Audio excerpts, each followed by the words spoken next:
la ponen en nada de peligro. L'objectiu de...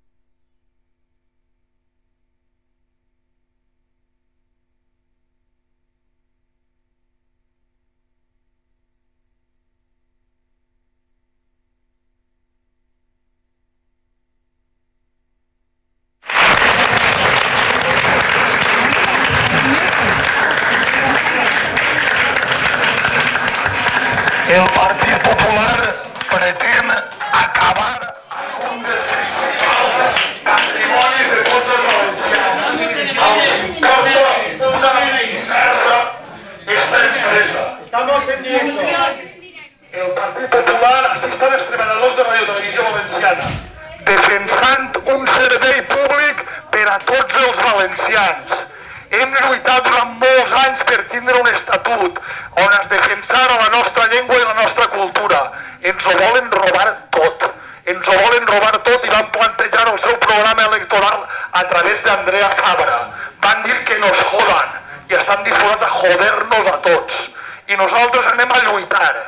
Anem a lluitar per mantindre una radiotelevisió pública com l'hem volguda sempre al servei de ciutadans i no al servei de quatre que han anat a forrar-se.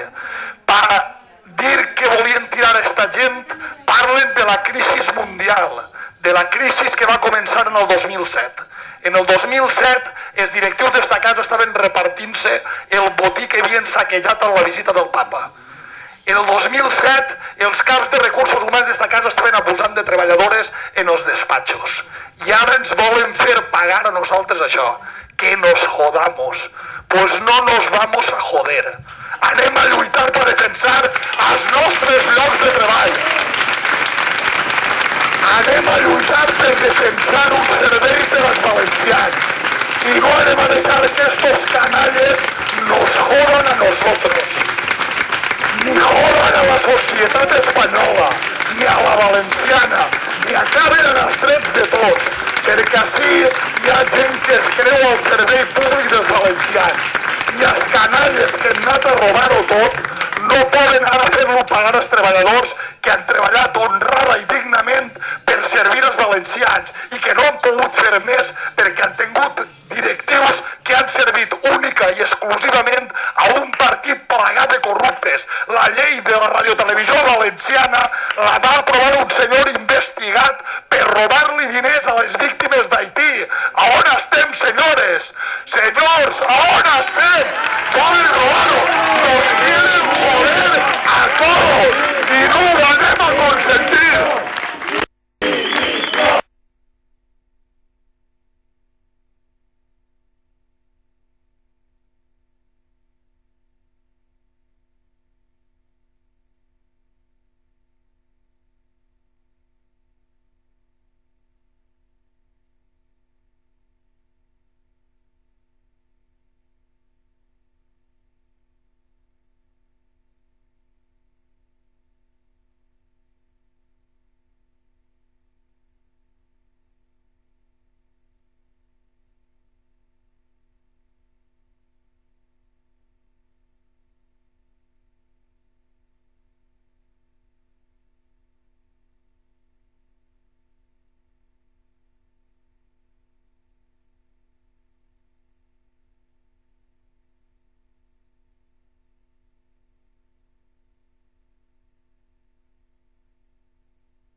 Al principio, antes de que Marina, no existían casi ejemplares, era muy poco abundante la cigarra.